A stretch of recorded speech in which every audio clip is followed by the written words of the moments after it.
할렐루야, 주님을 찬양합니다. 우리 주님의 은혜와 평강이 넘치기를 빕니다. 아주 오래전에 한 20, 30년 전에 읽었던 책 중에 양과 목자라는 책이 있습니다. 이 필립 켈러라는 분이 쓰셨는데 그 동아프리카 쪽의 선교사의 아들이었습니다. 이분이 이 시편 23편을 쭉 해설해 놓은 책이에요.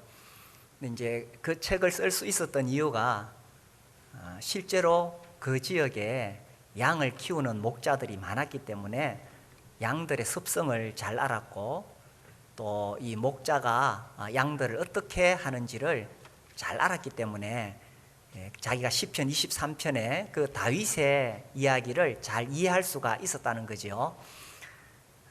이제 거기 보면 정말 양들은 목자가 없이는 아무것도 할 수가 없습니다.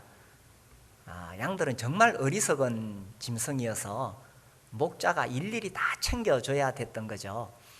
그래서 이제 그 시편 23편을 통해서 우리 주님이 이렇게 우리를 돌보신다, 우리는 주님 없이는 살 수 없다, 그런 내용입니다. 그렇죠? 그리고 제가 몽골에 가보니까 거기도 양을 많이 키워요. 그런데 이제 그 선교사님 이야기가 성경에 나오는 그 중동 지역의 양들하고는 다르대요. 뭐 목자가 일일이 그들을 푸른 초장에 인도할 필요가 없다고 합니다. 몽골은 워낙 초원이 넓어서 다 푸른 초장입니다. 그래서 양들이 자기들끼리 알아서 나가가지고 풀 다 뜯어먹고 또 저녁이 되면 알아서 또 이렇게 돌아옵니다.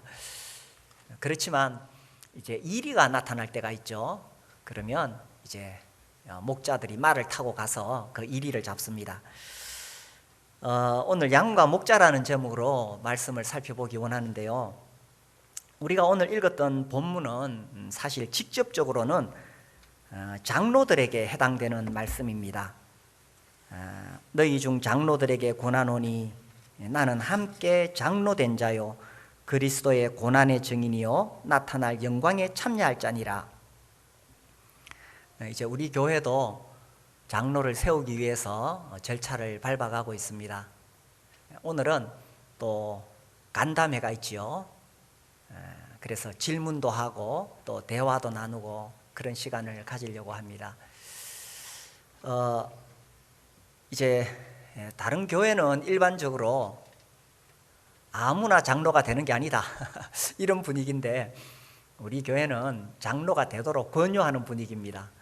그래서 얼마 전에는 제가 장로가 되세요 하는 제목으로 설교를 한 적도 있습니다. 우리 교회에 장로가 많이 세워지기를 바라는 마음이죠. 그런데 장로는 무슨 일을 하느냐? 5장 2절에 보면 너희 중에 있는 하나님의 양무리를 치되, 장로는 어떤 감투나 무슨 계급장이 아니죠. 양무리를 치는 사람입니다. 그래서 교회에 장로들이 많으면 많을수록 좋겠죠. 이 말씀은 직접적으로는 이제 장로들에게 해당하는 말씀인데, 그런데 그 원리는 모든 교회의 일꾼들에게 다 해당이 됩니다. 특별히 이 양무리를 맡은 사람들, 우리 유초등부나 청소년부에서 양무리를 맡고 있는 교사들에게 해당이 되겠죠. 또 목장에서 양무리를 맡고 있는 목자들에게 그 원리는 그대로 적용이 됩니다.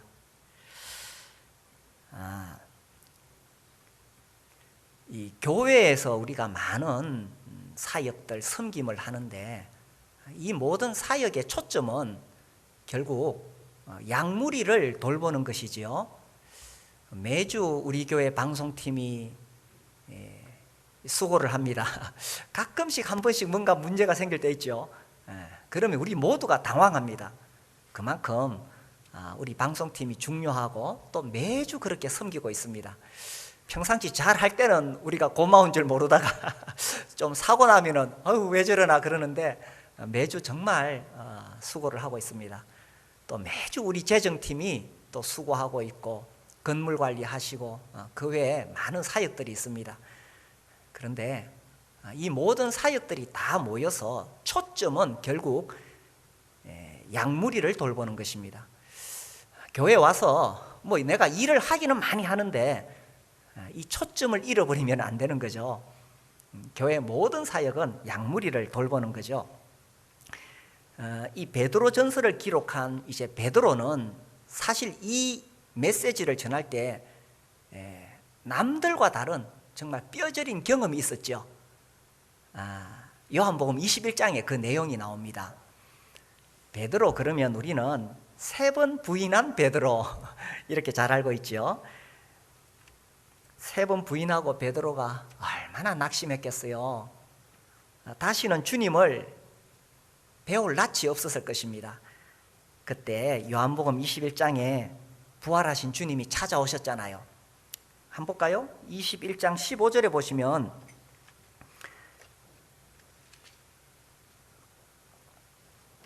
이제 밤새도록 물고기 잡다가 지쳐있는 그들에게 부활하신 주님이 찾아오셔서 숯불구이를 주시지요. 아이고, 이 떡하고 생선하고 숯불에 구웠으니까 참 맛있었겠어요. 그거 배불리 먹은 후에 15절 그들이 조반 먹은 후에 예수께서 시몬 베드로에게 이르시되 요한의 아들 시몬아 네가 이 사람들보다 나를 더 사랑하느냐. 아이고, 저는 이 구절 읽을 때마다 막 가슴이 찌릿찌릿해요.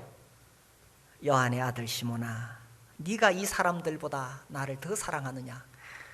아니, 베드로한테 한 말씀인데 왜 내가 찌릿찌릿한지 모르겠어요. 하시니 이르되 주님 그러하나이다. 내가 주님을 사랑하는 줄 주님께서 아시나이다. 이르시되 내 어린 양을 먹이라 하시고 16절 또 두 번째 이르시되 요한의 아들 시몬아 네가 나를 사랑하느냐. 17절 세 번째 이르시되 요한의 아들 시몬아 네가 나를 사랑하느냐. 3번 부인했기 때문에 주님이 3번 물으신 것 같아요. 그죠? 주님이 여기서 찾아오신 이유가 베드로를 회복시키기 위함이죠. 베드로 네가 나를 모른다고 3번 부인했지만 그건 너의 진심이 아닌 줄 내가 안다. 그렇죠. 우리도 신앙생활 하다 보면 어떤 위협을 받을 때에 사실 세상과 타협할 때 있습니다. 넘어질 때 있습니다. 실패할 때 있습니다. 그렇지만 그게 우리의 진심은 아니죠. 우리 마음 깊은 곳에는 여전히 주님을 사랑하는 마음이 있습니다. 그런데 사실 뭐 이렇게 위협을 받으면 넘어지기도 합니다. 그래서 주님이 베드로에게 찾아오셔서 그의 진심을 고백할 수 있는 기회를 주신 거예요. 그래서 주님이 그래 내가 네 진심을 안다. 그렇게 격려해서 베드로를 회복시키려고 3번 질문하신 거죠. 네가 나를 사랑하느냐. 어떻습니까? 주님이 나에게 물으신다면 뭐라고 대답하실 수 있겠어요? 네가 나를 사랑하느냐. 우리가 신앙생활을 하면서 정말 많이 넘어지고 쓰러지고 또 실패하고 그럽니다. 주님 그렇게 물으실 때에 선뜻 뭐라고 딱 자신 있게는 뭐 감히 말 못하지만 우리의 중심에는 그렇죠? 내가 주님을 사랑하는 줄 주님이 아십니다. 이게 우리의 대답입니다. 베드로가 그렇게 대답했을 때에 그때 주님께서 하신 말씀이 이거죠. 내 어린 양을 먹이라. 지금 이 자리가 보통 자리가 아닙니다. 정말 심각하고 진지한 자리지요. 베드로는 완전히 무너질 대로 다 무너졌고 다시 주님을 만날 그런 낯이 없습니다. 그런 자리에 주님이 먼저 찾아오셔서 이렇게 질문하시고 내 어린 양을 먹이라고 했을 때 이건 굉장히 그 진지한 자리고 정말 그 진심이 오가는 자리입니다. 그래서 베드로가 그 주님의 부탁을 받았을 때에 내 어린 양을 먹이라 하신 것이 그의 심장에 새겨졌을 것 같아요. 평생을 잊지 못할 배신한 자기에게 찾아오셔서 부탁하신 그 말씀 가슴에 새겨졌겠죠. 그리고 이제 자기와 같은 입장에 있는 그 장로들에게 오늘 베드로전서 5장에서 이렇게 부탁하는 거예요. 그죠? 5장 2절에 너희 중에 있는 하나님의 양무리를 치래. 자기가 받았던 그대로 부탁을 하는 겁니다. 어떻습니까? 우리에게 주님이 만약 네가 나를 사랑하느냐 이렇게 물으신다면 사실 우리는 매주 이런 고백을 합니다. 떡과 잔 앞에서 주님이 우리에게 베풀어 주신 사랑을 기억하면서 다 이렇게 고백하고 있습니다. 그죠? 표현은 다르지만 내가 주님을 사랑한다는 그런 고백을 우리는 매주 우리 형제님들이 특별히 하고 있습니다. 그렇게 고백할 때 주님이 딱 부탁하시는 말씀이 이거예요. 내 어린 양을 먹이라. 입술로 그렇게 고백하는데 입술로 뿐만 아니라 그래 이제 베드로가 정말 자기가 주님을 사랑한다는 것을 그의 평생을 통해서 드러낼 수 있는 길이 열린 거죠. 주님은 이미 부활하셔서 하늘로 올라가셨어요. 그런데 주님을 사랑하는 것을 어떻게 그의 삶을 통해 드러낼 수가 있느냐? 주님의 어린 양을 먹이는 거죠. 이것은 베드로에게만 부탁하신 것이 아니고 이것은 장로들에게만 부탁하신 것이 아니고 주님을 사랑하는 사람들에게 주님께서 동일하게 하신 부탁이겠죠. 나는 베드로 아닌데 상관없어. 나는 장로 아닌데 상관없어. 그게 아니라 주님을 사랑한다면 우리가 할 수 있는 일이 뭐냐? 주님의 어린 양을 먹이는 겁니다. 주님에게는 이게 가장 소중한 이 어린 양들을 남기고 승천하셔야 되는데 이 소중한 주님의 어린 양들을 누구에게 맡길 수 있을까? 누구에게 맡길 수 있을까? 자기를 사랑하는 사람들, 그죠? 비록 베드로처럼 실패할 수 있어요. 넘어질 수 있어요. 우리 다 그런 사람들이죠. 그러나 우리 중심에는 구원받은 모든 성도들의 중심에는 주님을 사랑하는 마음이 있죠. 그래서 그런 사람들에게 주님께서 어린 양을 맡기는 거예요. 우리 교회는 목장이 있습니다. 우리는 성경대로 집에 있는 교회를 세우려고 합니다. 제가 예전에는 이렇게 생각했죠. 초대교회 시대에는 건물이 없으니까 집에서 모였지 않겠느냐. 서신서에 보면 집에 있는 교회라고 반복해서 나오잖아요. 근데 많은 사람들이 지금도 그렇게 생각하고 있습니다. 우리는 이제 큰 건물이 있으니까 건물교회다 이렇게 생각하는데, 근데 제가 이 원리를 발견하고 성경을 읽으면 읽을수록 또 제가 이제 20년 우리 교회에서 목회를 하면서 정말 확실하게 이것이 깨달아집니다.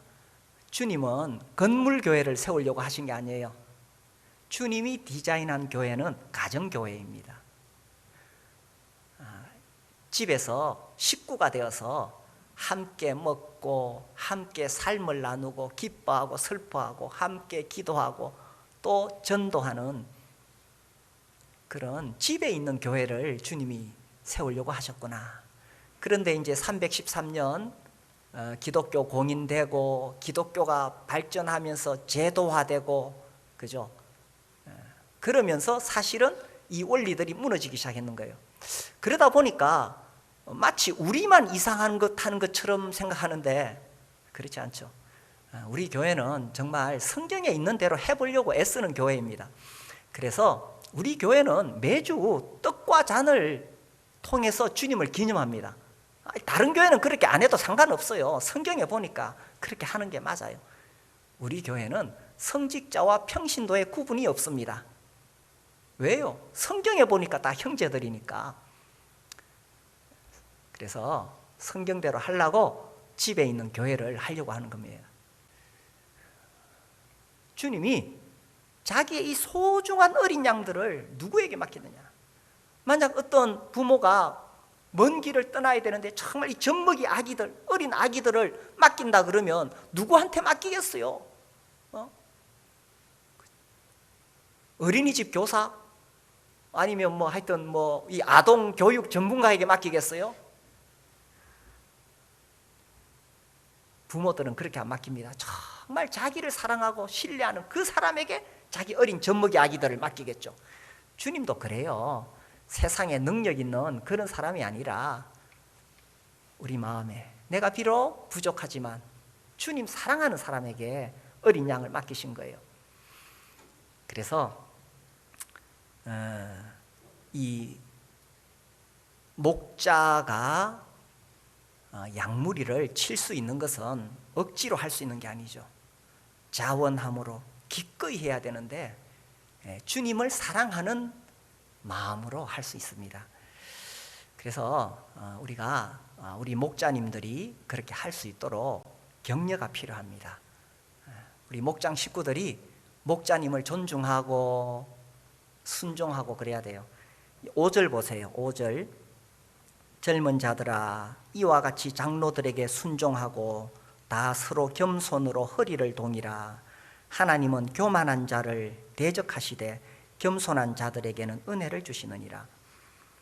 여기 젊은 자들이 나이 어린 사람들을 물론 포함하고 있지만 그 이상입니다. 미숙한 사람들, 그리고 교만한 자들에 대해서 이야기하죠. 하나님은 교만한 자를 대적하십니다. 아이고 뭐 목자가 보니까 별로 능력도 없어 보이고 뭐 리더십도 없고 뭐 나보다 뭐 잘난 것도 없고 이 교만한 자입니다. 아버지는 배운 거 없고 좀 부족해도 아버지는 아버지죠, 그죠? 자식들이 아버지를 존중해 줘야 됩니다. 이게 권위라는 거예요, 그죠? 하나님이 세우신 권위. 목자가 비록 좀 부족하고 어리석어도 존중해 줘야 됩니다. 그래야 공동체가 함께 살아나게 되는 거죠.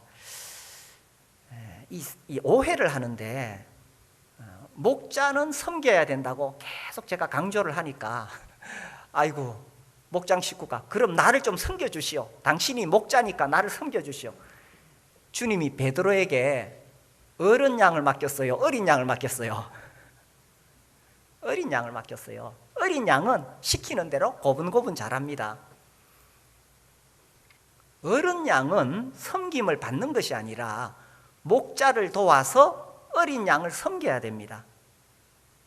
그죠? 그래서 목자님에게 아이 당신 목자니까 나를 섬기시오. 그렇지 않아요. 그죠? 그 목자를 도와서 어린 양을 섬겨야 됩니다. 그래서 이 코로나가 계속되고 있는데 정말 우리가 영적으로 깨어나려면은 이 목자가 살아나야 됩니다. 신앙은 시간 싸움입니다. 우리가 누구와 시간을 더 많이 보내느냐, 어디서 시간을 더 많이 보내느냐에 따라서 나의 관심이 쏠릴 수밖에 없습니다. 이 목장을 안 하고요, 교회가 정상적으로 지금 잘 안 돌아가는 이 코로나가 계속되면은 사실 많은 시간을 우리가 이 세상과 함께 할 수밖에 없습니다. 그렇지 않나요? 특별히 요즘은 재밌는 게 너무 많아요. 이 미디어를 통해서. 그래서 뭐 심심할 틈이 없어요. 그죠? 이 미디어를 통해서 온갖 재밌는 것들이 계속 있습니다. 그런데 그렇게 세상에 있는 문물을 접하다 보면 자기도 모르게 세속적인 가치관이 들어올 수밖에 없습니다. 하늘에 대한 소망을 우리가 잊어버릴 수밖에 없습니다. 영혼 구원하여 제자 삼으라는 주님의 사명을 우리가 잊어버릴 수밖에 없습니다. 그래서 세상에서 성공하고 출세하는 것이 행복한 인생인 것처럼 나도 모르게 세속적인 가치관이 들어와서 내가 물들 수밖에 없습니다. 신앙은 시간 싸움입니다. 그래서 우리가 수요일 날 모이는 것이고 화요일 날 성경 공부하는 것이고 목요일 날 금요일 날 목장하는 거예요. 그죠? 아이고 내가 뭐 수요일 날 가봤자 뭐 별로 들을 것도 없더라. 아이고 화요일 성경 공부 그건 내 다 아는 건데. 그럼에도 불구하고 왜 우리가 거기 참여합니까? 그거 안 하면 그 시간에 뭐 하겠어요? 세상 미디어 속에서 나도 모르게 세속적인 가치관이 자꾸 들어오게 되고 내 뇌는 자꾸 무감각해지는 거예요. 영적인 것에. 그렇지 않던가요? 그렇죠, 그죠? 자꾸 그런 거 접하면 나의 뇌가 나도 모르게 영적인 것에 대해서 무감각해지는 겁니다. 그래서요, 특별히 이 목장이 살아나야 돼요. 삶 공부가 살아나야 됩니다. 아유, 나 뭐 별로 배울 거 없는데 그래도 성도들과 함께 만나고 주님의 이름으로 모이고 그 시간에 나도 모르게 이 영이 깨어나게 되거든요. 그래서 이제 코로나 2년이 이렇게 되어 가는데 제 마음에 정말 이런 간절함이 있습니다. 우리가 다시 목장이 회복되고 뭐 지금 옛날처럼 완전히 돌아갈 수는 없지만 아무튼 좀 식구들이 많은 데는 빨리 분가를 해야 됩니다. 그리고 목자가 세워지고 이렇게 해서 대면 만남이 이루어지고 서로가 서로를 격려하면서 그렇게 하면서 우리가 이 영적인 싸움을 해나가는 거죠.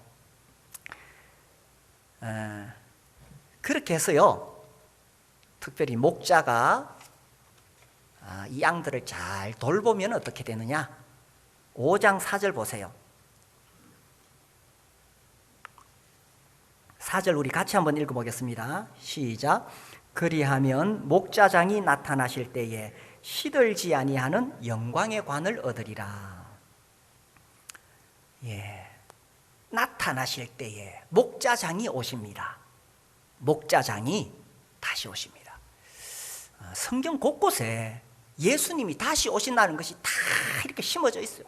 1절 보세요. 1절도 끝에 보면 나타날 영광에 참여할 자니라. 이 나타난다고 되어 있죠. 우리 주님이 다시 오시는 거죠.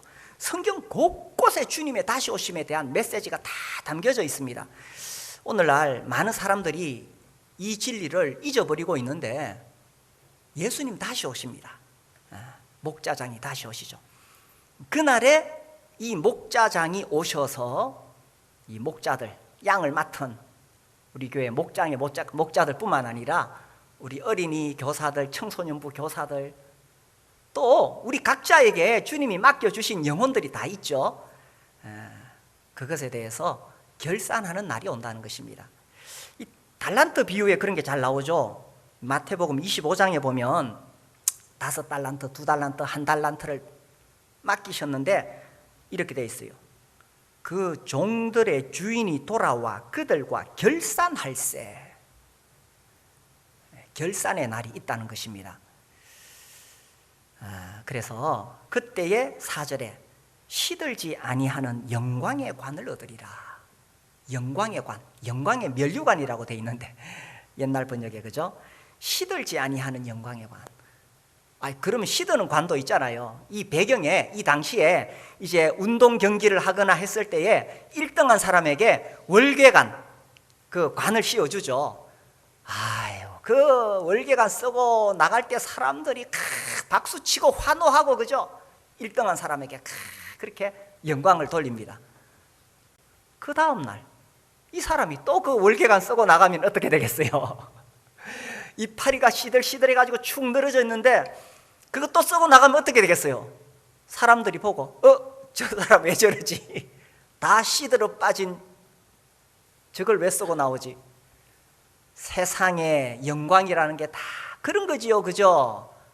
뭐 고위 관직에 있다, 뭐 내가 좀 세상에서 어깨 힘주고 다닌다, 다 시들어버릴 관입니다.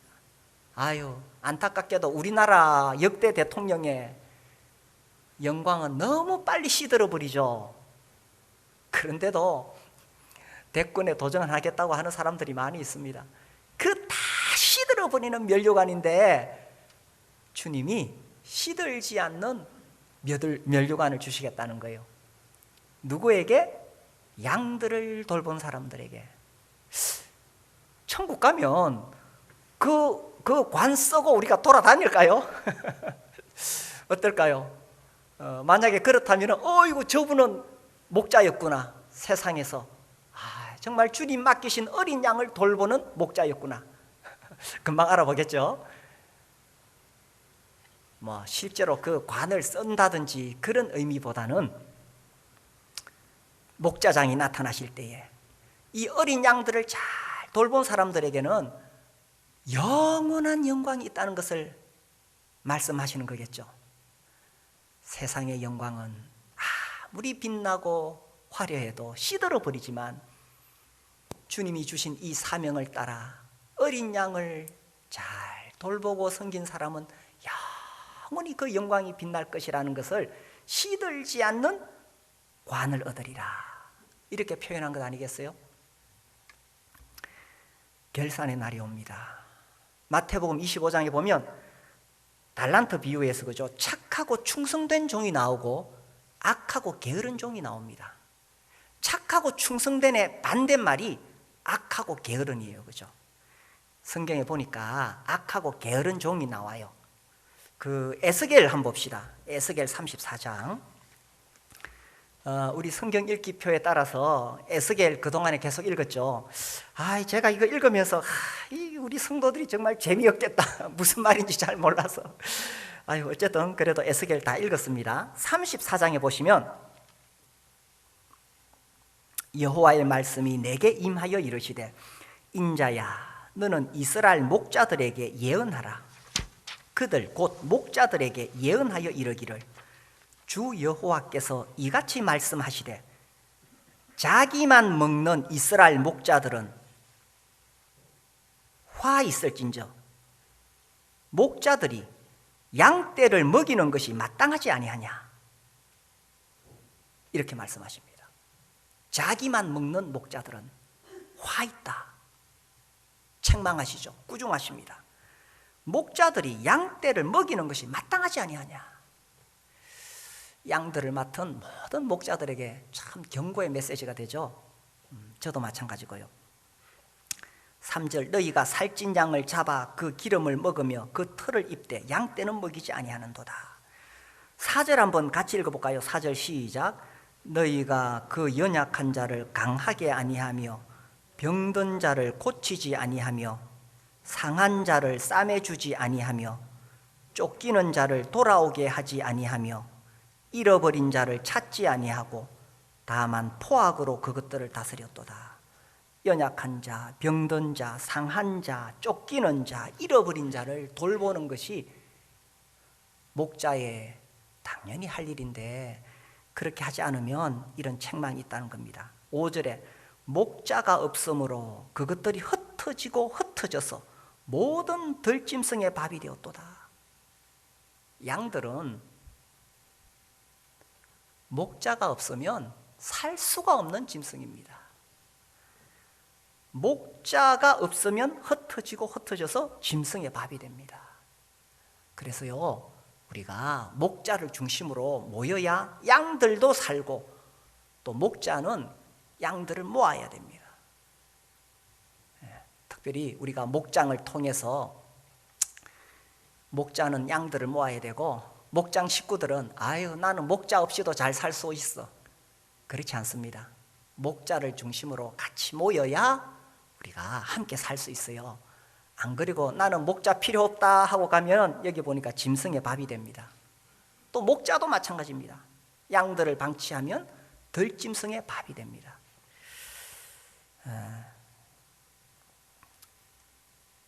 제가 오래전에 읽었던 책 중에 어떤 목사님이 한탄하는 이야기가 나와요. 이제 보통 구역을 하잖아요, 그죠? 구역 집회하면 이제 구역장들 다 모여서 이제 보고를 받고 또 이렇게 회의를 하는데, 끝나고 나서 어떤 그 구역장을 두고 저러다가 무슨 낯으로 주님을 배울꼬, 이렇게 한 구절이 딱 있는데, 이게 이제 저한테 그대로 해당이 되잖아요. 저러다가 무슨 낯으로 주님을 배울꼬. 주님이 맡겨주신 양들이 있는데 목자의 책임을 다 하지 못하다가 주님 목자장이 나타나실 때에 무슨 낯으로 배울꼬. 우리가 살아가는 이 세상은 정말 위험합니다. 여기는 들짐승이 잡아먹는데, 지금 이 세상도 마찬가지죠. 얼마나 많은 유혹이 있는지 모릅니다. 특히 지금 미디어 문화가 발전돼 가지고 우리의 그 정신 자체를 영적인 것에서 자꾸 세속적인 것으로, 쾌락인 것으로 자꾸 빼앗아가는 그런 시대에 살고 있습니다. 그러니 들짐승의 밥이 되었도다 이래 되는데, 지금 아마 기록하면은 세상 미디어의 밥이 되었도다 그렇게 될 거예요. 그죠? 그래서 우리가 다시 이 목장으로 모여야 됩니다. 그러려면 우리 목자들이 격려를 받아야 돼요. 우리 목자님들 자꾸 격려해주고 함께 해야 되겠죠. 결산의 날에 이 악하고 게으른 종이죠. 반면에 성경에 보면 착하고 충성된 종이 나옵니다. 제가 자주 그 다윗 이야기를 하죠. 그죠? 이 사무엘상 17장에 보면 골리앗하고 싸우려고 막 나타나잖아요. 우리는 이 물맷돌로 골리앗 잡은 이야기를 알고 있는데, 이 다윗이 그 전장에 나타났을 때 형이 막 나무라죠. 네가 들에 있는 양들 어떻게 하고 이렇게 왔느냐. 근데 이게 개역 개정에는 이렇게 돼 있는데, 새 번역에 보면 들에 있는 몇 마리 양들을 어떻게 하고 여기 나왔느냐, 몇 마리 양이라고 나옵니다. 또 다른 번역에는 몇 마리 양 새끼라고 나옵니다. 그 밑에 보면은 사울에게 다윗이 말하기를, 내가 양들을 지키다가 사자나 곰이 오면 내가 쫓아가서 싸우고 그 입을 벌려서 그 발톱에서 이 양새끼 건져냈다고 그럽니다. 그러니까 다윗은 자기에게 주어진 그 몇 마리 양새끼를 위해서 목숨을 걸고 맹수와 싸웠던 거죠. 그래서 골리앗을 이길 수가 있었고, 그래서 하나님이 이런 다윗을 왕으로 세우신 거죠. 그 몇 마리 양새끼를 위해 목숨을 거는 그 다윗이라면 이스라엘 민족 전체를 맡겨도 되겠다, 이렇게 하나님 맡기신 거죠. 그래서 달란트 비유에서도 마찬가지예요. 그죠? 착하고 충성된 종아, 네가 적은 일에 충성하였음에 내가 많은 것을 네게 맡기리니 네 주인의 즐거움에 참여할지어다. 우리가요, 뭐 대단한 위대한 수많은 양들을 살피는 게 아니고, 내게 주어진 그 몇 마리 양을 위해서 목숨 걸고 싸우는 거예요. 제가 오래전에 어떤 분이 주신 책을 봤는데, 책 제목을 그대로 이야기하면 안 되겠고, 하여튼 한국 교회의 문제점을 막 이렇게 하는 책이에요. 제가 그분을 만날 기회가 있었어요. 그래서 내가 물었어요. 형제님은 한국 교회의 문제점을 이렇게 지적하시는데 한국 교회를 위해서 뭘 하시냐고. 지금 지역교회에서 뭐 하시는 일이 있냐니까. 그냥 주일날 왔다 갔다 하는 것밖에 없어. 저는요, 한국 교회에 대해서 제가 뭐 그만한 역량도 없고 내가 어떻게 할 수 있는 게 없습니다. 저는 성서 행복한 교회에 모든 힘을 쏟습니다. 아이고, 교회가 이래야 된다 저래야 된다 그렇게 말하는 것보다는 주님이 나에게 맡겨주신 그 몇 마리 양들을 내가 잘 돌보는 거예요. 그게 주님이 내게 맡겨주신 그 몇 마리 양들을 잘 돌보는 이것이 지역교회를 세우는 것이고, 한국교회를 세우는 것이고, 이 땅에 하나님의 나라를 세우는 겁니다. 물론 우리가 위대한 꿈을 꾸고 전 세계 복음화를 위해서 우리가 기도하고 또 나가야 되지만, 지금 여기서 here and now, 지금 여기서 나에게 주어진 이 몇 마리 양을 잘 돌보는 것이 하나님 나라를 세우는 겁니다. 하나님이 그런 다윗을 이스라엘의 왕으로 세우신 거죠. 그래서 뭐 한국 교회가 이래야 되고 교회가 이래야 되고 그게 아니고, 지금 나에게 맡겨주신 주님의 어린 양 누굽니까? 다 있어요. 그죠? 주님이 나에게 붙여주신 그 영혼, 그들을 잘 섬기고 돌보는 겁니다. 그래서 주님이 착하고 충성된 종아, 네가 적은 일에 충성하였음에 내가 많은 것으로 네게 맡기리니 네 주인의 즐거움에 참여할지어다. 그래서 이 땅에서 내가 무슨 대단한 일을 못해도 주님이 맡겨주신 그 몇 마리 양을 잘 돌보면, 아유, 제 소원이 이거고 아마 대부분 다 그럴 거예요. 그죠? 주님 나라 갔을 때 무슨 뭐 황금길을 걷고 뭐 그거 아니고 착하고 충성된 종아, 요 칭찬 한마디 들을 수 있으면 시들지 않는 관을 쓴 거죠. 주님이 누구에게 이 양들을 맡기셨느냐? 네가 나를 사랑하느냐. 그죠? 그래서 이것이 장로들에게만 해당되는 말씀이 아니라 그 원리는 우리 모두에게 해당이 됩니다. 네가 나를 사랑하느냐. 우리가 매주일 주님 사랑한다고 그렇게 뜨겁게 고백하는데 주님 그때 하시는 말씀, 내 어린 양을 먹이라. 그래서 우리 각자 처한 형편에서 교사들은 자기가 맡은 분반의 어린 양들, 우리 목자님들은 목장의 어린 양들, 또 우리 장로님들, 또 저 다 함께 주님께서 우리에게 맡겨주신 이 양을 잘 돌봐서 주님 목자장이 나타나실 그때에 시들지 않는 그 관을 쓰고 주님으로부터 칭찬받는 그 한마디, 착하고 충성된 종아, 이 한마디 들을 수 있도록 우리의 남은 삶을 최선을 다해 살 수 있게 되기를 바랍니다. 코로나를 이겨낼 수 있게 되기를 바랍니다. 우리 함께 기도하겠습니다.